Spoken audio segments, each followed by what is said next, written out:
শাস্তি আমার আল্লাহ পাক রব্বুল আলামিন এই ব্যক্তিদেরকে দিতে থাকবে। এই ব্যক্তিরা দুনিয়ার বুকে এমন শাস্তির কথা কখনো কল্পনাও করতে পারবে না।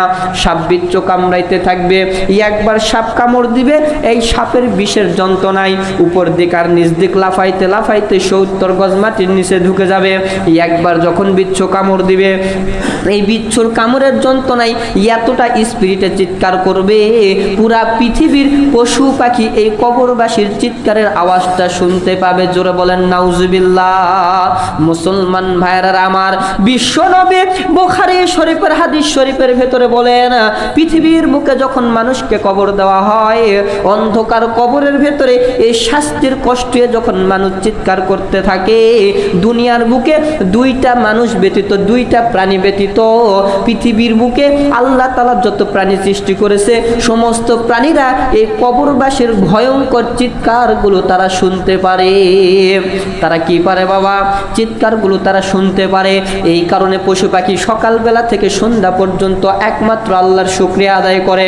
গাছগুলো আল্লাহর ইবাদত করে, পশু পাখিগুলো আল্লাহ তাআলার ইবাদত করে, কারণ তারা ভয়ে। কবরবাসীকে কবরের ভেতরে যে পরিমাণ শাস্তি দেওয়া হয়, এই শাস্তির চিৎকারের আওয়াজটা যদি মানুষের কানে আসতো, তাহলে পৃথিবীর মানুষেরা একবারে এক চিৎকারে সমস্ত মানুষেরা একবারে ঠসা হয়ে যেত। কি হয়ে যেত? কবরবাসী কি আপনি হবেন না অন্য মানুষ হবে? আমিও তো কবরবাসী হব। আমি এমন স্পিরিটে কবরের ভেতরে শাস্তির যন্ত্রণায় চিৎকার করতে থাকবো, আমার গলার আওয়াজটা এমন হয়ে যাবে পৃথিবীর বুকে মানুষ শুনলে মানুষের কানগুলো একবারে তালা লেগে যেত। তাহলে কি থেকে কম কষ্ট?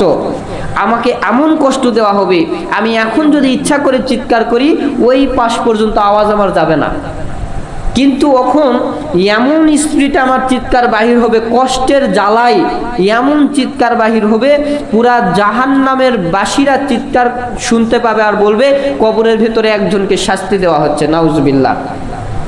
এই শাস্তিগুলোর কথা কখনো চিন্তা করছেন না? ঘরে বসে থাকে যে আল্লাহ কবরে যদি এরকম শাস্তি দেয় আমি কেমনে কবরে থাকবো? এগুলো চিন্তা কিভাবে করব? আমার ব্যবসার চিন্তাই তো বেশি না, স্ত্রীর চিন্তাই তো বেশি না, সন্তান মোটরসাইকেল কিনবে, বাইক কিনবে, এরপরে টেলিভিশন কিনে দিতে হবে বাড়িতে, খাবার দাবার কিনতে হবে, এগুলো টেনশনই তো বেশি না। কবরের টেনশন আবার কোন সময় করব? কিন্তু আল্লাহ তাআলা বলেন, আল্লাযীনা ইয়াযকুরুনাল্লাহা কিয়ামান ওয়া কুউদান ওয়া আলা জুনুবিহিম ওয়া ইয়াতাফাক্কারুনা ফি খালকিস সামাওয়াতি ওয়াল আরদ। আল্লাহ তাআলা মানুষগুলোকে জানিয়ে দিলেন, মানুষেরা তোমরা শোনো, আমি আল্লাহ তাআলা দুনিয়ার বুকে মানুষদেরকে কেমনে বানাইছি, মানুষদেরকে কেমনে দুনিয়াতে রাখছি, এই আসমানটাকে খুঁটি ছাড়া আমি আল্লাহ তাআলা কেমনে রাখছি, জমিনটাকে ভাসমান কেমনে রাখছি, এই আসমান জমিনের ভেতরে মানুষ তোমাদেরকে বসবাস কেমনে করতে দিছি, কবরের ভেতরে যাওয়ার পরে আবার দ্বিতীয়বার তোমাদের শরীরের ভেতরে আমি আত্মা কেমনে দিব, জীবন কেমনে দিব, দ্বিতীয়বার কেমনে তুলব, এগুলো যদি তোমরা চিন্তা করতে থাকো তাহলে তোমার জন্যই আমি আল্লাহ তাআলা সুন্দর একটা জান্নাত বানাইছি। জোরে বলেন সুবহানাল্লাহ। এ দোস্ত, এখানে আমার আল্লাহ তাআলা কিন্তু নামাজের কথা বলেন নাই, রোজার কথা বলেন নাই, কোনো কিছু বলেন নাই। আল্লাহ বলছে এগুলো নিয়ে তুমি টেনশন করো, চিন্তা করো, তুমি আপনা আপনি আমি আল্লাহর প্রিয় বান্দাদের খাতায় নাম তোমার চলে যাবে। জোরে বলেন সুবহানাল্লাহ। এ দোস্ত, এখন এই কথাটা আল্লাহ তাআলা কেন বলল তাফসীরটা শুনে রাখেন। আল্লাহ তাআলা এই কারণে বলছে, আপনি যখন কবর নিয়ে টেনশনে থাকবেন, জাহান্নাম নিয়ে টেনশনে থাকবেন, মৃত্যু নিয়ে যখন টেনশনে থাকবেন, এই দুনিয়ার লোভ লালসা আপনার অন্তর থেকে তখন বাহির হয়ে যাবে। বিশ্বাস না হলে একদিন টেনশন করে দেখেন, একদিন কবরের আযাবটা টেনশন করে দেখেন, আপনার অন্তরটা তখন বলে উঠবে, বিবি বাচ্চা দুনিয়া মনে হয় সব ছেড়ে দিয়ে মসজিদের কোনায় যায় বসে থাকি। এরকম মনে হয়? এরকম জাহান্নামের আযাবের কথা চিন্তা করলেই মনে হয় দুনিয়া সব ফেলে দিয়ে একমাত্র শুধু আল্লাহর ইবাদতেই মনে হয় বসে থাকবো। এরকম মাঝে সাঝে মনে হয় না?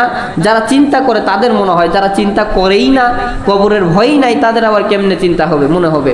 আমাদের মাঝে মাঝে চিন্তা হয়, সব ছেড়ে মনে হয় এই আল্লাহর ইবাদত নিয়েই শুধু বসে থাকবো। জাহান্নামের এই ভয়ঙ্কর শাস্তির কথা কোরআনুল কারীমের 19 বইয়ে পড়লে মনে হয় বিশ্বাস হতো না, কিন্তু এরা তো কোরআন, এরা তো আল্লাহ তাআলা নিজে বানাইছেন, নিজের জবানের কথা। এটাকে বলা হয় কালামুল্লাহ, আল্লাহ তাআলার কালাম। এই কালামকে যেই ব্যক্তি অন্তরের ভিতরে বিশ্বাস করবে, তাফসিরগুলো পড়বে, ওই ব্যক্তি প্রকৃতপক্ষে ঈমানদার হয়ে যাবে। এরপরে আল্লাহ তাআলা পরের আয়াতে কি বলতেছেন? আল্লাহ তাআলা বলেন, ওয়া মিনান নাসি মান ইয়াকুলু আমান্না ওয়া মিনান নাসি মান ইয়াকুলু আমান্না বিল্লাহি ওয়া বিল ইয়াউমিল আখির ওয়া মা হুম বিমুমিনিন। আল্লাহু আকবার বলেন। আল্লাহ তাআলা পৃথিবীর মানুষগুলোকে সুন্দর করে ডাক দিয়ে বলতেছে, মানুষ তোমরা শোনো, পৃথিবীর বুকে এমন মানুষ আছে, ওয়া মিনান নাসি, যখন তাদেরকে জিজ্ঞাসা করা হয় মাইয়া কৌলু তোমরা ঈমান আনো, ওরা